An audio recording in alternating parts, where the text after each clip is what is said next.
माननीय न्यायालय के समक्ष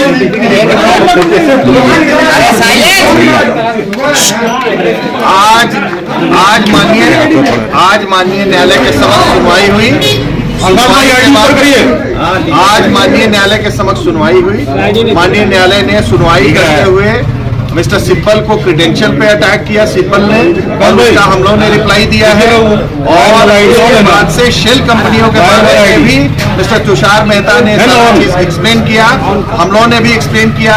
उसमें प्रेयर है सीबीआई जांच के लिए, ऐसा मिस्टर तुषार मेहता ने कहा। जो हम लोगों का प्रेयर है उसको भी उन्होंने नरेट किया।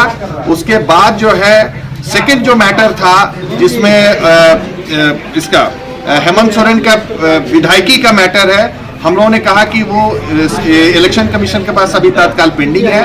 फिर भी उसमें छवि रंजन ने जो एफिडेविट फाइल किया है वो उसको माननीय न्यायालय ने डेप्रिकेट किया है छवि रंजन के एक्शंस को, क्योंकि छवि रंजन को कोर्ट का कहना है, ऑनरेबल कोर्ट का कहना है कि छवि रंजन को कैसे पता सारे बातों को, उनका पर्सनल नॉलेज कैसा है। इस पर एडवोकेट जनरल ने कहा कि वही अथॉरिटी है, लेकिन सभी बातों को देखने के बाद से माननीय न्यायालय ने उनके द्वारा जो एफिडेविट दायर किया गया था उसको ड्रॉप करके फ्रेश एफिडेविट फाइल करने के लिए बोला है। और हमारे जो मामले जो धमकी वाला है उस पर माननीय न्यायालय ने जो डिप्टी कमिश्नर ने धमकाया था हमको, उसमें माननीय न्यायालय ने डिप्टी कमिश्नर के जो रिप्लाई है उसका फाइल करने के लिए बोला है। और हमारे पास चूंकि उनका डिटेल है जो उन्होंने भेजा था हमको, उसका हमने स्क्रीनशॉट है, उसको हम दायर करेंगे, ऐसा माननीय न्यायालय ने आदेश दिया। क्रेडेंशियल पे क्या वो कह रहे हैं? क्रेडेंशियल का मामला मोटा मोटी सेटल हो गया है, मेरिट पे बहस होगी। इस पे मिस्टर कपिल सिब्बल भी करेंगे। कपिल सिब्बल का कहना है कि सीबीआई को आप इन्वेस्टिगेशन नहीं दे सकते क्योंकि एफआईआर नहीं है। और मिस्टर तुषार मेहता ने कहा कि 16 एफआईआर है।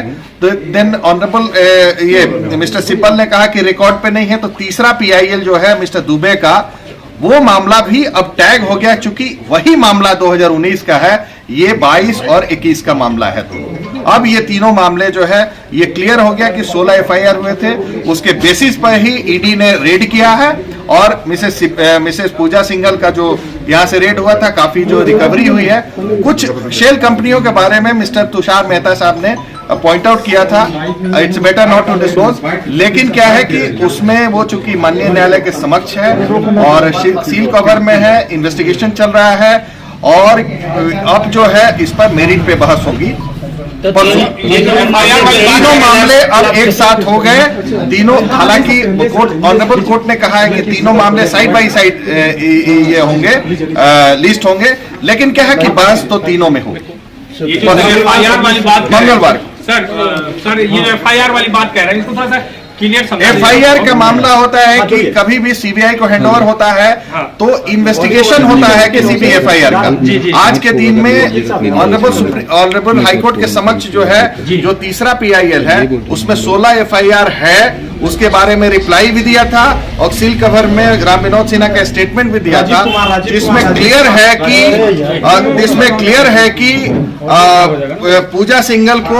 पूजा सिंघल यानी वो जब डिप्टी कमिश्नर थी उनके ऑफिस को 10% डीसी ऑफिस को मैनेज करने के लिए राम विनोद सिन्हा देता था, ऐसा उसमें एडमिशन है। ये तो मनरेगा से रिलेटेड है। अब लेकिन एक्सपैंड कर गया है, अब इसमें माइनिंग भी आ गया है, अदर सोर्सेज भी आ गए हैं जहां से भी मनी लॉन्ड्रिंग हुई है, कमाया गया। सर ये समझा जाए कि पूजा सिंघल मामले में कुल 16 एफआईआर दर्ज। हाँ, 16 एफआईआर है। शेल कंपनी जो है वो भी शेल कंपनी भी इंटर कर गई है रवि केजरीवाल के स्टेटमेंट से, ऐसा तुषार मेहता साहब ने कहा। जो रवि केजरीवाल ने कहा है कि इन्हीं शेल कंपनियों के थ्रू मिस्टर सोरेन और उनकी फैमिली ये जो है मनी लॉन्ड्रिंग का काम करते थे। इस पे तो एफआईआर नहीं हुआ है सर अभी एफआईआर नहीं हो, लेकिन जो ओरिजिनेट कर रहा है 16 एफआईआर वो कहीं ना कहीं अब कनेक्टेड है, अब ये कनेक्ट हो जाएगा, अब इसी में इन्वेस्टिगेशन आगे बढ़ेगा। यही मामला सीबीआई को। आरओसी के रिकॉर्ड में क्या आया? आरओसी का रिकॉर्ड का भी लिखा जाए सेल कंपनियों के खिलाफ अभी तक एक नहीं, ऐसा नहीं कर सकते, इसलिए कि ईडी में भी ईडी का जो जांच है वो सब कनेक्टेड हो जाता है ना। इन्वेस्टिगेशन तो एक पेज में आप देते हैं एप्लीकेशन थाना में और वो कहाँ का कहाँ जांच होता है, वो कोई इशू नहीं। ठीक है कर दीजिए कि जैसे 3 केसेस को क्लब कर दिया गया, तीनों में सीबीआई क्वारी का डिमांड है, एक कॉमन जजमेंट आ सकता है तीनों उसमें। जैसे स्पोर्ट्स वाला में है उसी तरह का तीनों जजमेंट में, तीनों केसेस में कॉमन जजमेंट ही आएगा, क्योंकि सारी बातें जो है एक दूसरे से कनेक्टेड। परसों सुनवाई कितने बजे? परसों अभी टाइम नहीं। ठीक है सर, ठीक है।